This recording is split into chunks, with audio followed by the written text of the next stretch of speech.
Bismillahirrahmanirrahim. Vatandaşlarımızla olan temaslarımız, ziyaretlerimiz devam etmektedir. Özellikle de bu temas ve ziyaretlerimizin neticesinde ve mahalle temsilcilerimizin bize ilettiği bazı sorun ve sıkıntıları derledik. Siz değerli basın mensuplarıyla bunu paylaşmak istiyoruz.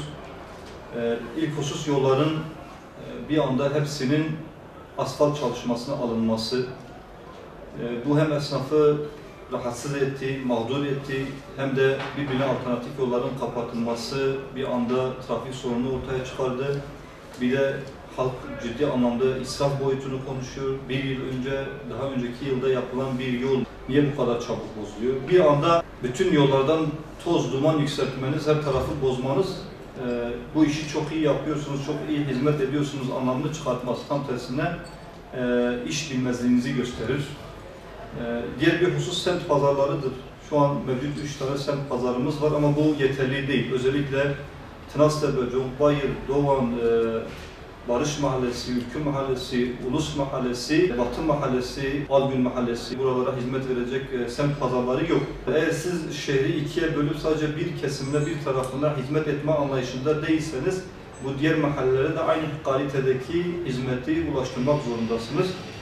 Eski hayvan pazarının yerine eski ilçe otogarına semt pazarı yapılabilir. Şehir içi otobüs servisleri ve otobüs sayıları yetersiz kalıyor. Vatandaşlarımız bu konuda muzdariptiler.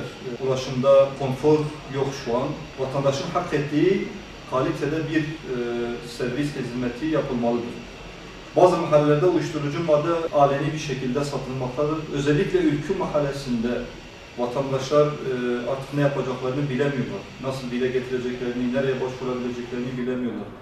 Eski emniyet müdürü döneminde oralarda gece bekçisi görev alıyordu. Şu an o uygulama da kalkmış. İstikbalimiz olan çocuklarımız uyuşturucu madde satıcıların insafına terk edilmemelidir. Güres Caddesi'ndeki damlama sistemlerinin çöpe atılması. Malumunuz Güres Caddesi yeni bir tadilattan geçti. Ciddi bir para harcandı. Peki o çöpe atılan damlama sistemi kimin cebine mal oluyor? Kimin cebinden gidiyor? Yani bu israf niye? Hatta bu israf birileri niye rahatsız bile etmiyor, niye gündem bile olmuyor? Kenar mahallelerde özellikle çocuklar için oyun parkları ve yeşil alanlar yoktur. Siz hizmeti aynı kalitede bütün vatandaşlara, bütün mahallelere ulaştırmak zorundasınız. Kenar mahallelerde de çocukların oynayabileceği, vakit geçirebileceği park ve yeşil alanlar yapılmalıdır. Diğer bir husus çarpık ve sağlıksız kentleşme mevcut şu an maalesef. Ciddi anlamda refahtan uzak bir şehirleşme oluyor. Hemen hemen bütün apartmaların altında otopark var ama uygun yapılmadığı için ve denetlenmediği için de otopark kullanılmıyor. Gelişi güzel, plansız, programsız bir çarpık şehirleşme oluyor. Bu önlenmelidir. Kooperatif mahallesinin bazı noktalarında hala hayvan besiciliği yapılmaktadır. Onlar da mağdur edilmeden bu sorun da çözülmelidir. Çünkü şehrin göbeğinde bu görüntüler hoş olmuyor. Diğer bir husus park ve bahçelerde son dönemlerde kavgalar arttı. Bunun önlenmesi lazım. Bu önlenebilir bir durumdur. Özellikle oradaki görevli şahıslar biraz daha hassasiyet göstererek bu iş önlenebilir. Kent merkezinde yoğun bir araç trafiği oluyor, otopark yeri yoktur. Endüstri Meslek Lisesi'nin mevcut yıkılan yeri şu an enkaz olarak duruyor.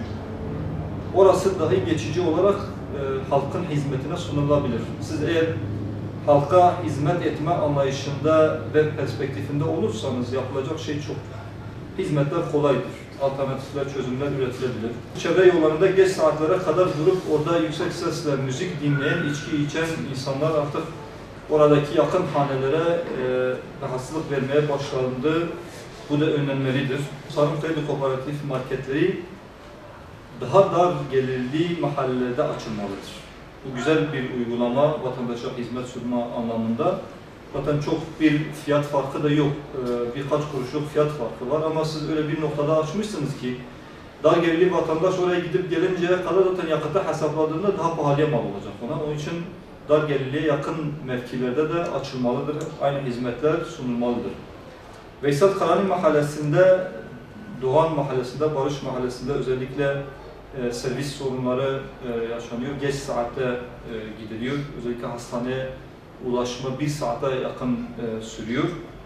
Ve Veysel Karani Mahallesi'nde sağlık ocağı problemi var. Evet, proje var ama sağlık ocağının binası yok. Gerekçe bütçe gösteriliyor. Bir sürü harcamalar yapılıyor şu an. Sağlık önemli bir alandır. Göz ardı edilecek bir husus değildir. Oraya da gerekli bütçeler ayrılıp sağlık ocağı bir an önce yapılmalıdır. Yerel yönetimler siyasi bir partinin bir birimiymiş gibi davranmayı bıraksınlar. Asıl görevleri ve işleri olan yerel hizmetlere odaklanıp onunla uğraşsınlar.